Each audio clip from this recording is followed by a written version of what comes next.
راہ راست سے پہلے کا واقعہ، کیونکہ راہ راست کے اندر جب ادھر سے بیت اللہ محسود وغیرہ کو فلش آؤٹ کرنا پڑا ہمیں، تو وہ بہت ہی پینفل اور بہت ہی زیادہ، ایک تو لوگوں کے لیے بہت زیادہ پینفل تھا، بہت زیادہ تعداد میں لوگوں کو موو کرنا پڑا، اور دوسرا یہ ان کے بہت زیادہ اسٹرانگ ہولڈ تھے. نارمل لوگوں کو تو وہ کسی کھاتے میں نہیں لاتے تھے، جو نارمل پرو پیٹریٹ محسود تھے ان کو بھی وہ مارتے تھے. اور انہوں نے یہ کافی زیادہ ہمارے ساتھ یہ معاہدوں کے چکر کے اندر کے معاہدے کر لیتے تھے، پھر ان کو اس طریقے سے پورا نہیں کرتے تھے، بلیک میل کرتے تھے. تو ان کو یہاں سے محسود ایریا سے نکالنا بہت ہی زیادہ مشکل ایک آپریشن تھا، ٹرین بہت مشکل تھا. دوسری چیز یہ اس کو انڈرسٹینڈ کریں کہ یہ تین ٹرائب جیسے میں نے آپ کو بتائی ہیں کہ وزیر، محسود اور بٹانی آپ ذرا کہہ لیں کہ ذرا ٹانگ کی سائڈ کے اوپر ہیں، تو اتنا زیادہ ایشوز ان کا نہ وہ ان کے ساتھ تھے. صاف ظاہر ہے وہ پرو پاکستانی کافی زیادہ ٹرائب ہے، اور ان کا جو وار آن ٹیرر والی سائڈ کے اوپر بھی جب تھا تو وہ شروع کے اندر آپ کہہ لیں کہ جب ازبک یہاں سیٹلڈ تھے محسود ایریا کے اندر زیادہ، تو وہ جو ازبک کو جو جب نکالنا تھا ادھر سے، کہ دیکھیں جب ایک چیز بڑی امپورٹنٹ ہے کہ جب آپ نے ایک وار آن ٹیرر کے اندر اگر آپ دیکھیں تو اس کے اندر تقریباً 70 سے زیادہ ملک انوالو تھے، اور اگر آپ کہیں کہ 70 سے زیادہ ملک اس کے اندر وہ انوالو تھے جنہوں نے اندر فوجیں بھیجی ہوئی تھی، جو ایکٹیولی کامبیٹ کے اندر اس کے اندر شامل تھے، جن میں بہت سارے مسلمان ملک بھی تھے، ترکی بھی تھا، یہ سارے تھے. اب اس دور کے اندر آپ یہ دیکھیں کہ 2001 میں، جیسے میں نے آپ کو اکثر سیشنز میں یہ سمجھاتا ہوں کہ جو سچویشن آپ کو ابھی نظر آتی ہے یہ اس ٹائم کے اندر یہ سچویشن اس طرح کی نہیں تھی. America was the sole superpower. China, Russia, یہ لوگ کسی کھاتے میں نہ تو آتے تھے نہ وہ ان کو لیتا تھا، سیدھی سی بات ہے.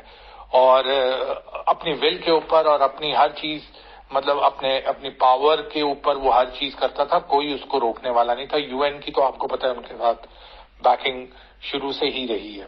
تو اس دور کے اندر اس طریقے سے اگر آپ اس کو انڈرسٹینڈ کریں کہ جی وہ وار آن ٹیرر تھی، اس کے اندر پاکستان کیا کرتا.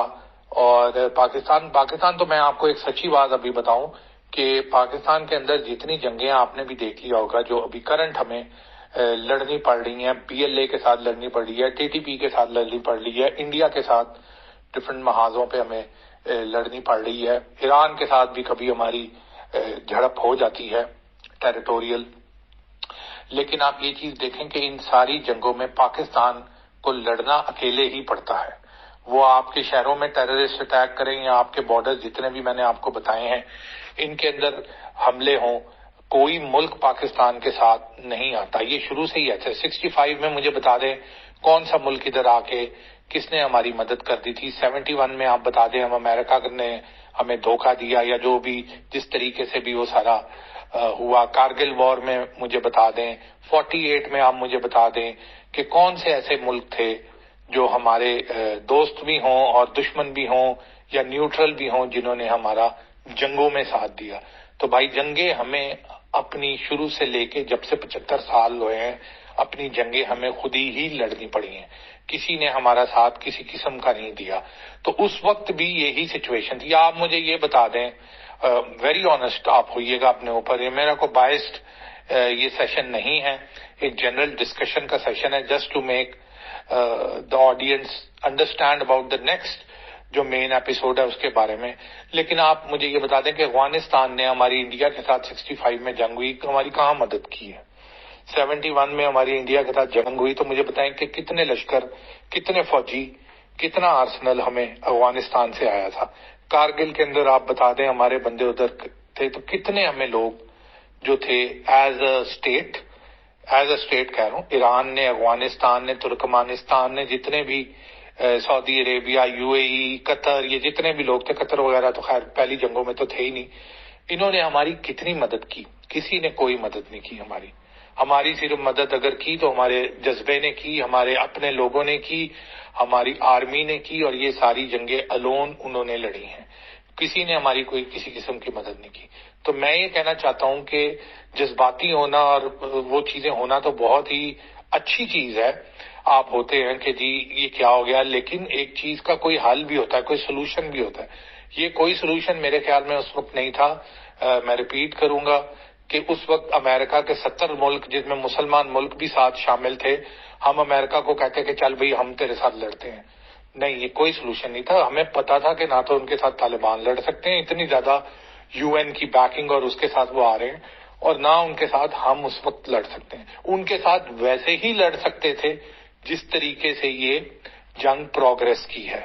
اور اس جنگ کے پروگریس کرنے کے اندر، وار آن ٹیرر کے اندر، اگر ہم پہلے سے سیلف آکوپائڈ نہ ہوتے، میں اپنی بات نہیں کر رہا پاکستان آرمی کی. آپ یہ دیکھیں کہ جتنے یہ ٹی ٹی پی والے ہیں، وزیرستان ہے، باجوڑ ہے، کرم ہے، یہ سارے جو ایریاز ہیں جدھر لشکر تھے، فاٹا کا پورا ایریا تھا. تو اگر یہ بھی سیلف سینٹرڈ اس وقت نہ ہوتے اور ہماری ایک قسم کی رسپانس ہوتی تو ہمیں ان کے اندر آپریشنز نہیں کرنے پڑتے.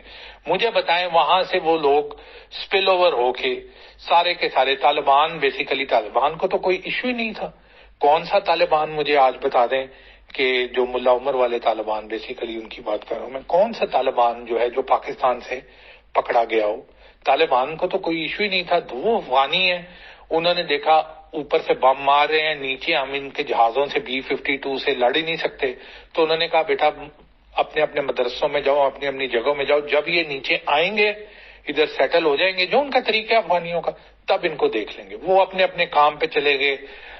جو بینگ پازیٹیو، جو ڈاکٹر ہے وہ ڈاکٹر کے پروفیشن پہ چلا گیا، جو الیکٹریشین ہے وہ الیکٹریشین میں چلا گیا، جو اسکول میں پڑھاتا تھا وہ اسکول میں چلا گیا.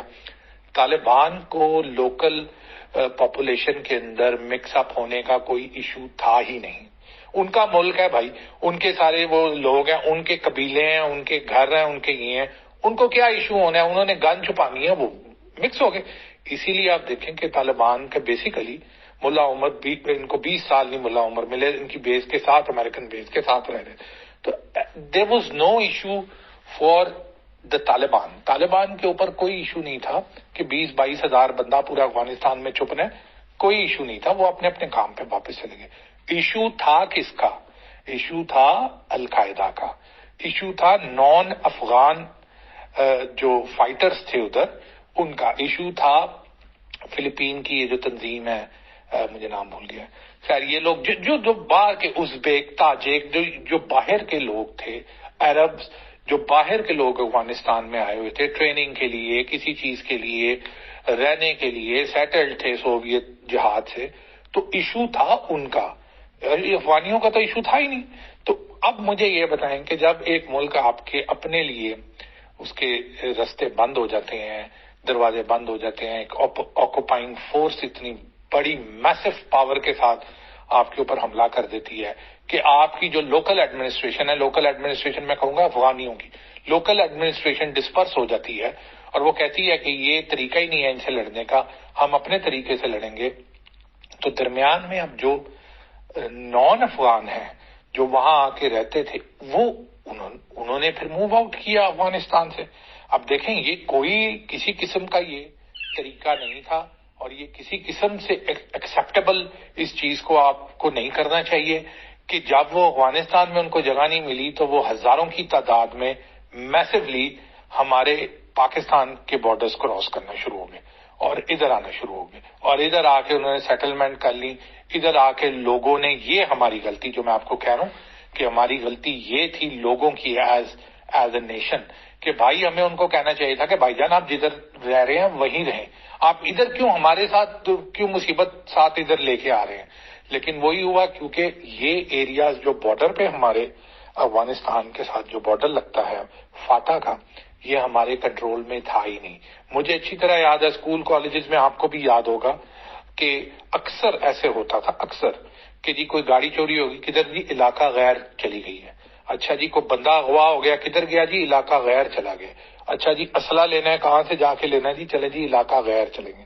تو علاقہ غیر بیسیکلی یہ فاٹا جو ایریا تھا، not all I am seeing, لیکن جب میجورٹی ایک بزنس کر رہی ہوتی ہے، میجورٹی ایک انلیگل ٹریڈ کر رہی ہوتی ہے، میجورٹی لا لیسنس کے اندر ہوتی ہے، تو جو اچھائی بھی اور جو اچھے بھی کرنا چاہ رہے ہوتے ہیں تو وہ ایٹ لیسٹ اس ایریا کے اندر رہ کے وہ اچھائی نہیں کر سکتے. انہوں نے مائگریٹ کیا. ہمارے الحمدللہ ابھی آپ دیکھیں ہماری سول سروس کے اندر کتنے لوگ محسود اور وزیر ہیں ہماری.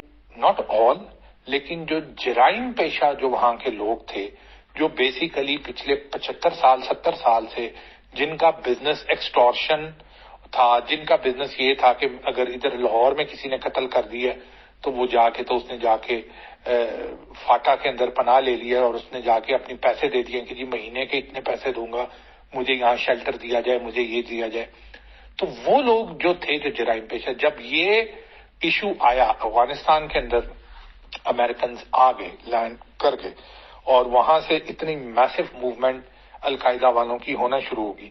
تو یہ لوگوں نے پھر کہا کہ اب یہاں سے تو بزنس کو تھوڑا تنگ لگ رہا ہے، کیونکہ پاکستان آرمی صاف ظاہر ہے پاکستان آرمی ان کو اپنے پورے ملک کے اندر تو نہیں اسپل اوور کرا سکتی تھی. 5-10 ہزار بھی لوگ تھے یہ القاعدہ کے، تو ہم تو نہیں مطلب کہ ادھر آ کے بیٹھنا تو انہوں نے تھا نہیں ہے. مطلب ایک بندہ پوری عمر ایک چیز کرتا رہے، آپ اس کو بولو کہ آرام سے سکون سے بیٹھ جاؤ. کہ یہ لوگ ہم اسپل اوور اس کا نہیں چاہتے تھے. ہم نے کوئی امریکہ کے کہنے کے اوپر یا امریکہ کی اس کے اوپر ہم نے یہ چیز نہیں کی. ہم نے اپنا انٹرسٹ دیکھا کہ یار یہ لوگ اب یہ کیا، طالبان کی بات اگین میں نہیں کر رہا، میں نان افغانیوں کی بات کر رہا ہوں جو ادھر تھے.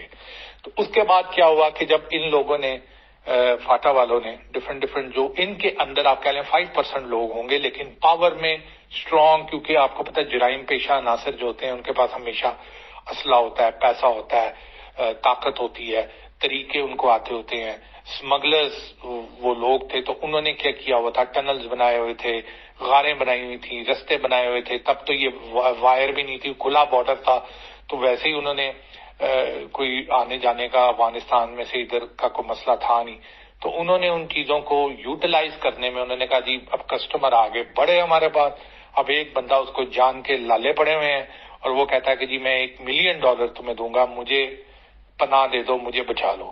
تو وہ تو فاٹا کی میں کہتا ہوں جو علاقے ہیں، وزیرستان ہو گیا، ان میں تو آپس میں لڑائی پڑ گئی ہوگی کہ بھائی اس کو لینا کس نے، اتنے پیسے دینے والا.